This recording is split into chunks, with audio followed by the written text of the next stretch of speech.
Welcome OG squad. நான் காலேஜுக்கு போகிற சீரியஸில் எனக்கு டே 1 நம்ம வீட்டிலேருந்து வண்டி எடுத்து நம்ம காலேஜ் பார்க்கிங் வந்து வண்டியை பார்க் பண்ணியாச்சு. அங்கேருந்து நம்ம ரெஸ்ட் ரூம் போயிட்டு ரெஸ்ட் ரூம்லேருந்து வெளியே வந்துட்டு அங்கேருந்து நம்ம கிளாஸுக்கு நடந்து போய்கிட்டு இருந்தோம். நடந்து போகிறப்ப தான் நம்ம லேட்டாக வந்திருக்குன்றது எனக்கு தெரியும் ஆல்ரெடி. அதனால் எங்கேயாவது ஓரமாக உட்காருவோம். ஒரு பீரியட் முடிஞ்சதுக்கப்புறம் கிளாஸ்க்குள்ளே போவோம்னு நினச்சேன். அப்போ தான் வந்து எங்கள் காலேஜ் நடுவில் வந்து ஃபவுண்டன் இருக்குது.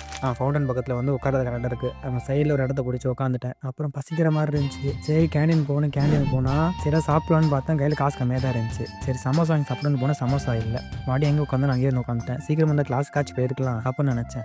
இயர்பட்ஸும் எடுத்து வர பாட்டும் கேட்க முடியல. சரி என்ன பண்ணுறதுன்னு முடிச்சுக்கிட்டு இருந்தேன். சுற்றி பார்த்தா யாருமே என்னை சுற்றி இல்லை. சரி வேகமாக கிளாஸுக்கு போகணும், இல்லைன்னா ஏதாவது சொல்லுவாங்க யாராவது வந்தாங்க அப்படின்னு சொல்லிட்டு பார்த்தேன். என் ஃப்ரெண்டு ஃபோன் பண்ணி கூப்பிட்டாங்க கிளாஸுக்கு வரான்ட்டு. கிளாஸுக்கு வந்து அங்கேருந்து எனக்கு கேண்டீன் இழுத்துட்டு போயிட்டு சமோசா வாங்கி கொடுத்தாங்க. அவன் மறுபடியும் கிளாஸுக்கு வந்து மேம் கிளாஸ்க்கு விட மாட்டேன்னு சொல்லிட்டாங்க. அப்புறம் என்ன பண்ணுறதுன்னு தெரியாமல் மேம்கிட்ட அப்படியே கேட்டு உள்ளே போயிட்டேன். உள்ளே போனதுக்கப்புறம் அதுக்கப்புறம் கிளாஸ் முடிச்சோன்னா பிரேக் விட்டுருச்சு.